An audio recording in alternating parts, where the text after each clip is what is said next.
Mesdames et messieurs, bienvenue sur gms.sn. Comme tous les week-ends, votre magazine hebdomadaire Récap News vous récapitule l'essentiel de l'actualité de la semaine. Voici le sommaire. La 33e édition de la Ziara annuelle d'Arfan Kémo Sagnan de Mandégan a vécu le week-end dernier. L'État du Sénégal a envoyé une forte délégation conduite par l'adjoint au préfet de Bignona pour communier avec la famille du défunt calife. Ziguinchor a enregistré mercredi des affrontements entre étudiants de l'université Assane Seck et forces de l'ordre. La quiétude de la capitale du Sud a été perturbée depuis l'annonce de la mort de l'étudiant Mohamedou Fallou Sène de l'université Gaston Berger de Saint-Louis. Les viols prennent de l'ampleur à Dakar. Les victimes sont pour la plupart des jeunes filles âgées entre 6 et 14 ans, selon une enquête du Centre de guidance infantile familiale. Les violeurs sont souvent des parents proches ou voisins, ce qui favorise des règlements à l'amiable. Voilà pour le sommaire. Le développement, c'est dans un instant.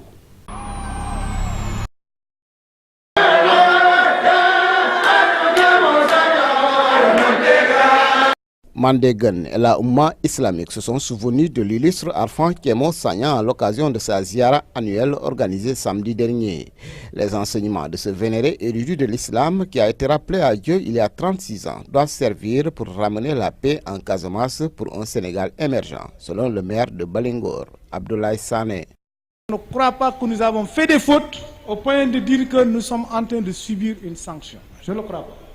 On ne peut pas parler d'émergence dans un endroit où il n'y a pas de paix. Nous voilà réunis ici à Mandégan, nous nous sentons en paix. Donc, prions pour que cette paix-là soit vraiment une paix durable pour le bien-être de l'ensemble des populations du Sénégal et en particulier de la Casamance naturelle. À la suite du décès de l'Hadj Bachir Sagnan, ancien calife, il y a seulement quelques mois, c'est l'Hadj Ismaïla Sagnan qui a hérité du califat. Le nouveau calife compte perpétuer l'œuvre de son illustre et défunt père et consolider les acquis de son prédécesseur. Pour cela, il a demandé aux talibés de faire très attention à ce qu'ils diront, où qu'ils soient.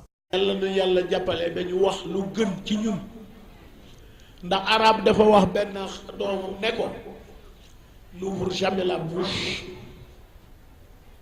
N'ouvre jamais la bouche avant de t'assurer que ce que tu vas dire est plus beau que le silence.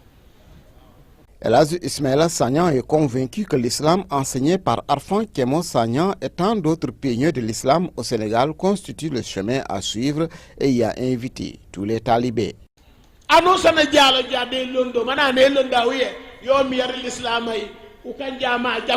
Il y a des gens qui viennent avec leur soi-disant connaissance pour nous dire que ce que nos parents faisaient dans la religion n'est pas bon. Si on prie comme ça, c'est pas bon. Si on se met ceci, c'est pas bon. Ces gens-là, ne les écoutez pas.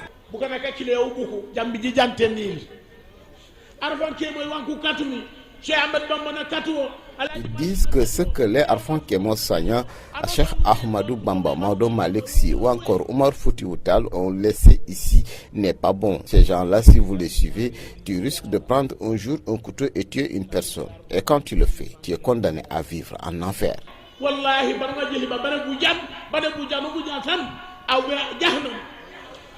Cette 36e édition de la Ziara d'Arfan Kémo Sagnan a permis à ses fils, petit-fils et au nouveau calife de porter le flambeau à un niveau plus haut pour que l'œuvre du saint homme ne disparaisse jamais. Jeunesse Bignona, Lamine Badiane. Le premier vol commercial d'Air Sénégal a atterri ce lundi à l'aéroport de Ziguinchor. Cette nouvelle compagnie aérienne va participer au désenclavement de la Casamance, mais surtout à relever le tourisme dans cette partie sud du pays, selon le secrétaire général d'Air Sénégal. Qu'est-ce qui va changer aujourd'hui? C'est la matérialisation de la volonté du président de la République à travers le PSE. Qu'est-ce qui va changer? Nous voulons désenclaver la région Casamance dans un premier temps, mais nous voulons également apporter une offre de transport aérien compétitif, durable, de transport aérien également, où les clients seront rois. Le tourisme également, c'est vraiment la possibilité de pouvoir voyager en tout temps. Et Air Sénégal est venu pour assurer la desserte quotidienne suivant le nombre de vols qui sera nécessaire pour permettre à tout le monde, touristes ou non touristiques, résidents ou non résidents, de pouvoir venir à Ziguinchor en tout temps et en toute saison. Le premier adjoint au maire de Ziguinchor affiche toute sa satisfaction par rapport à cette nouvelle compagnie aérienne. Toutefois, Seydou Sané invite les responsables de la dite compagnie à mettre sur le marché des prix accessibles. Une chose est d'avoir, c'est vrai, une nouvelle compagnie, mais une autre chose aussi, c'est les prix. Il faudrait que les prix soient supportables afin que les uns et les autres puissent utiliser l'avion. Mais si on a beaucoup de compagnies alors que les prix ne répondent pas aux poches des populations, ça va encore être très difficile. Mais je voudrais tout de même remercier et féliciter l'État du Sénégal, le chef de l'État, pour cette belle initiative qui consiste à désenclaver la Casamance. Le tarif appliqué par cette nouvelle compagnie aérienne en aller et retour semble être à la portée des populations qui ne souhaitent plus voir une hausse de celui-ci. Dès l'annonce de la mort de l'étudiant Mohamedou Falloussène de l'université Gaston Berger de Saint-Louis, ses camarades de l'université de Ziguinchor sont entrés en mouvement d'humeur. Ce mercredi matin, ils ont brûlé des pneus et barré la route qui mène à l'université. Arrivés à hauteur du quartier Château d'Eau, ces étudiants ont croisé sur leur chemin les forces de l'ordre qui ont tenté de les disperser à coups de lacrymogènes. Ces affrontements qui ont duré presque un tour d'horloge n'ont pas enregistré de victimes, mais ont changé le décor de la ville de Ziguinchor. A rappelé que depuis l'annonce de la mort ce mardi de l'étudiant Mohamedou Falloussène par balle, la circulation est perturbée par moments à Ziguinchor à cause de manifestations d'étudiants. Pour sécuriser les personnes et leurs biens, les forces de l'ordre ont fini de quadriller les principales artères de la ville.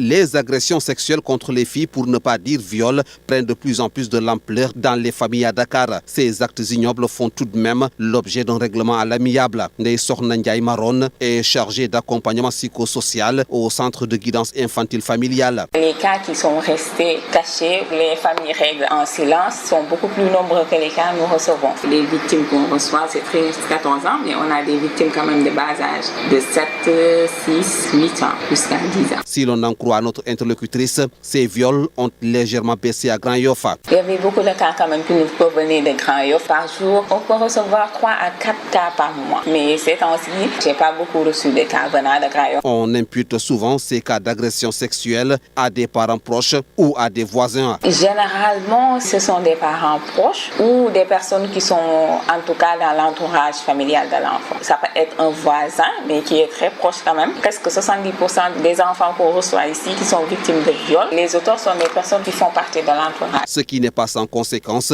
ces viols laissent des séquelles chez les victimes. Cas de traumatisme, désarroi, sentiment de culpabilité, surtout des parents qui se disent qu'ils n'ont pas bien protégé les enfants. Et chez les petites, quand même, parfois, ils ont tendance à se refermer sur eux-mêmes. Tout ça, ça englobe le traumatisme qui suit juste après. Selon une enquête du centre de guidance infantile familiale, ce phénomène qui inquiète plus dans la banlieue dakaroise est lié à la promiscuité. Le plus souvent, quand même, ça vient des banlieues. Il y a cette situation de proximité qui est là. Les jeunes sont laissés à eux-mêmes. Les parents se lèvent le matin pour aller au boulot. Les enfants sont abandonnés à eux-mêmes. Il y a un manque de surveillance au niveau des enfants. Le coordinateur de la maison de justice de Grand Yoff, lui, Lopi, revient sur les sanctions possibles qui attendent les fauteurs. On le qualifie de pédophilie si c'est un enfant. Là, c'est pour sanctionner davantage, ou de viol simple, ou de viol aggravé si c'est pratiqué sur une personne âgée, une personne malade, une personne déficiente. Les sanctions, c'est d'abord la sanction pénale, la sanction civile. Quand je parle de la sanction pénale, c'est l'emprisonnement, l'incarcération. La sanction civile, c'est les réparations, les dommages et intérêts que le juge peut attribuer à la victime en fonction également de l'ampleur du traumatisme subi. Donc pour les sanctions pénales, c'est un emprisonnement qui va de 1 à 5 ans et de 5 à 10 ans. En partenariat avec Global Santé Service, l'Association pour le développement intégré de Kabylie, ADICA, a organisé des journées de consultation gratuites 2 jours durant au grand bonheur des populations. Le message qu'on peut lancer aux organisateurs, c'est d'abord dire au président de l'ADIC que l'initiative est une initiative à saluer. Et les membres de l'association qui sont composés de médecins, leur dire que leur vœu que cette initiative soit pérennisée. Ce souhait des populations de voir la continuité de pareilles initiatives n'est pas tombé dans l'oreille d'un sourd. Professeur Diatta, coordonnateur de Global Santé Sud, promet de revenir dans la zone. C'est deux souhaits pratiquement qui vont ensemble. Parce que nous, dans nos activités, en tant que Global Santé, président de Global Santé Sud et Développement, c'est de ne pas aller dans une localité et d'oublier le reste. Aujourd'hui, ce que nous pensons créer, nous voulons créer avec l'association de Kabilin, c'est de créer une forme de convention ou de partenariat pour que chaque année, nous revenions ici pour faire la même chose. Hypertension, diabète et diarrhée sont les maladies auxquelles sont confrontés la plupart des habitants du village, à en croire l'infirmier chef de poste. Au cours de cet exercice, les pathologies les plus fréquentes, c'est surtout les maladies que je pourrais dire silencieuses, c'est le diabète et surtout l'hypertension. Ce sont ces maladies-là qui sont très fréquentes, mais aussi il y a les maladies diarrhéiques qu'on peut trouver chez les enfants. Seydou Goudjabi, le président de l'association organisatrice de ces journées, revient sur les raisons. Bon, vous savez que les gens n'ont pas tous les mêmes moyens. Parce que vous savez que quand on cherche un pourcentage qui va vers les structures sanitaires, on ne peut pas dépasser certainement 5%. D'autres, ils en veulent, mais ils ont des moyens limités. Par contre, d'autres n'ont même pas de moyens. Donc nous voulons vraiment que tout le monde ait vraiment l'importance des structures sanitaires. Donc, comme cette année encore, il y a beaucoup de ruptures par rapport au programme, ce qui nous a motivé vraiment à organiser ces journées. Ces journées de consultation gratuites ont permis de consulter plusieurs dizaines de personnes de Kabilin et des villages environnants dans la gratuité. Satisfaits de l'initiative, les bénéficiaires sollicitent sa pérennisation. Voilà qui met fin à ce magazine. Merci de l'avoir suivi. Passez un excellent week-end en compagnie de GMS.sn et à la semaine prochaine.